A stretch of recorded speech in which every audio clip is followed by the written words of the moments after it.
નમસ્કાર વિદ્યાર્થી મિત્રો, તમારું ખૂબ ખૂબ સ્વાગત છે મારી આ ચેનલ સ્ટડી વિથ નેન્સીમાં. જો હજી સુધી તમે મારી આ ચેનલને સબસ્ક્રાઇબ ના કરી હોય તો જલ્દીથી સબસ્ક્રાઇબ કરજો. આજે આપણે પ્રકરણ નંબર 14 સંભાવનામાં સ્વાધ્યાય 14.1નો બીજો અને ત્રીજો દાખલો જોઈશું.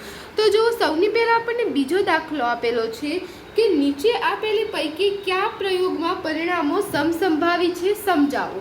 કે નીચેમાંથી આપણને કયા પ્રયોગમાં, અહીં આપણને જો પહેલો બીજો ત્રીજો પ્રયોગ આપેલા છે એના પરિણામ આપેલા છે. પ્રયોગમાં પરિણામો એટલે જેમાંથી પ્રયોગ છે એના ઉપરથી આપણને જે પરિણામ મળે છે, જે પ્રયોગ ઉપરથી આપણને જે નિર્ણય મળે છે એના ઉપરથી આપણે કહેવાનું છે કે સમસંભાવિત છે કે નહીં. કહેવાનું છે સમસંભાવી છે કે નહીં. સમસંભાવી એટલે એની સંભાવના સરખી છે કે અલગ અલગ છે. એટલે એમાં તમે જુઓ, પહેલું છે કે જેમાં પ્રયોગ આપણને આપેલો છે કે ડ્રાઈવર કાર ચાલુ કરવાનો પ્રયત્ન કરે છે. એના ઉપરથી પરિણામ મળે છે કે કાર ચાલુ થાય છે અથવા તો ચાલુ થતી નથી. કે કોઈ ડ્રાઈવર છે એ કાર ચાલુ કરવાનો પ્રયત્ન કરે અને પ્રયત્ન કરે છે, એનું પરિણામ શું મળે છે? કાર ચાલુ થાય અને કાર ચાલુ ન થાય. એટલે બે પરિણામ આપ્યા છે. હવે આ બંને પરિણામ સમસંભાવી છે કે નહીં આપણે કહેવાના છે.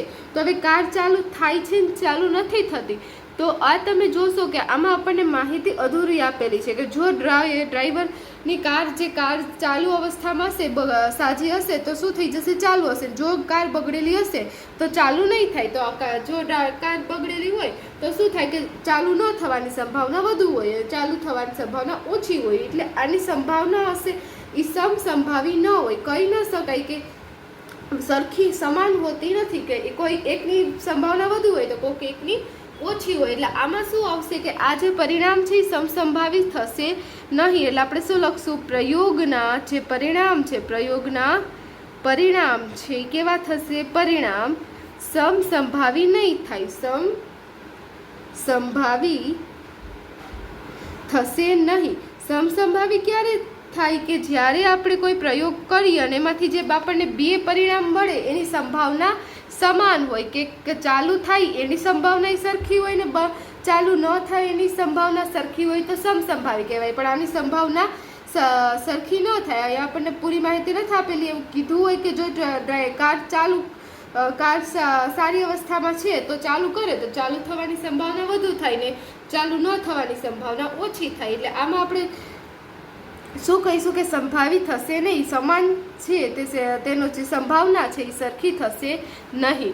પછી અહીં આપણને બીજું એવી જ રીતે આપેલું છે કે પ્રયોગ એમાં છે ખેલાડી બાસ્કેટબોલને તાકીને બાસ્કેટમાં નાખવાનો પ્રયત્ન કરે છે અને એમાંથી પરિણામ મળે છે કે તાકીને બાસ્કેટમાં નાખે છે અથવા તો ચૂકી જાય છે. તો આપણો પ્રયોગ શું છે કે ખેલાડી જે બાસ્કેટબોલ છે એને તાકીને બાસ્કેટમાં નાખવાનો પ્રયત્ન કરે છે અને એમાંથી પરિણામ શું મળે છે કે બાસ્કેટમાં બોલ જાય છે અને જાતો ચૂકી જાય છે, એટલે જાતો નથી. તો આ બે પરિણામ મળ્યા તો સમસંભાવી થશે કે નહીં થાય આપણે કહેવાનું છે.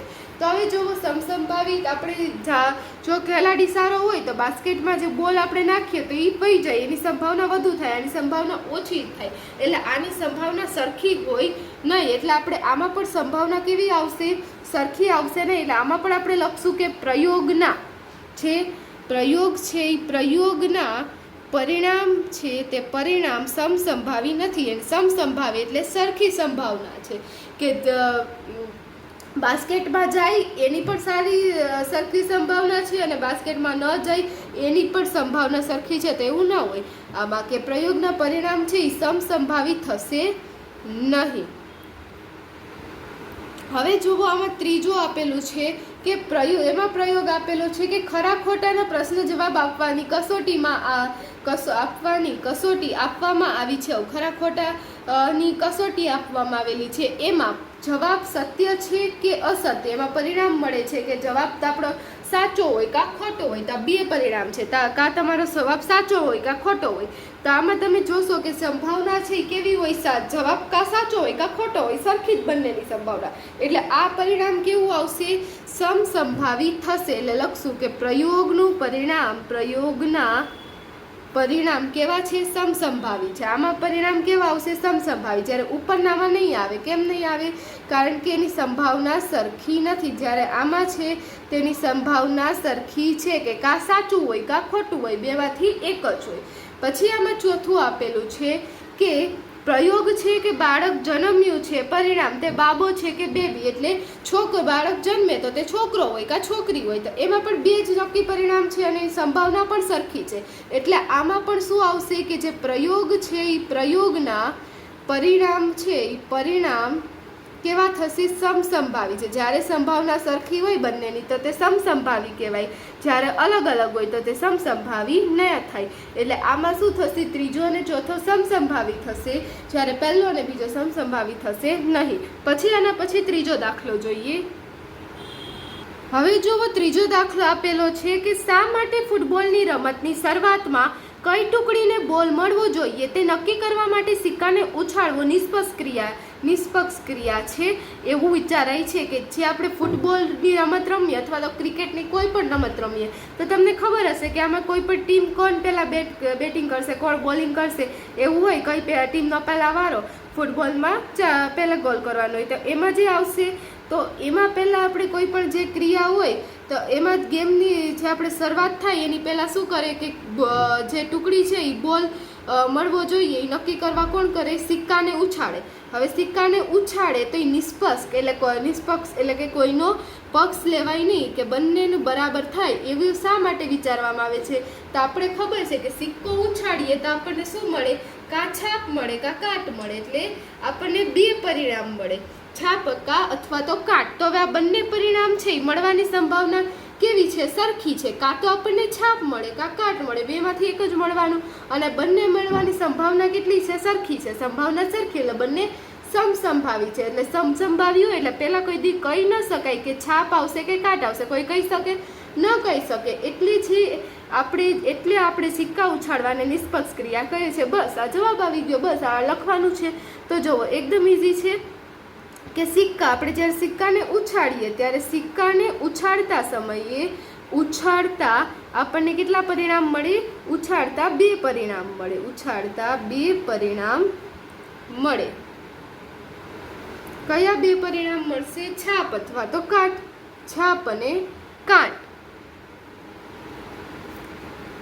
આ બંને પરિણામ જે આ પરિણામ મળે તે આ બંને પરિણામ કેવા છે? સમસંભાવી છે. બંનેની સંભાવના સરખી છે. એટલે આ બંને પરિણામ સમસંભાવી છે. સમસંભાવી છે.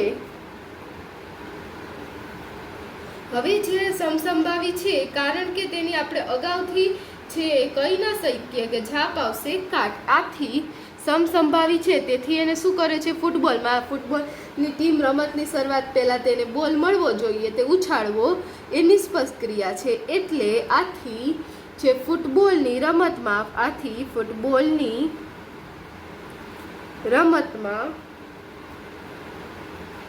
અથવા તો રમતની શરૂઆતમાં કઈ ટુકડીને બોલ મળવો જોઈએ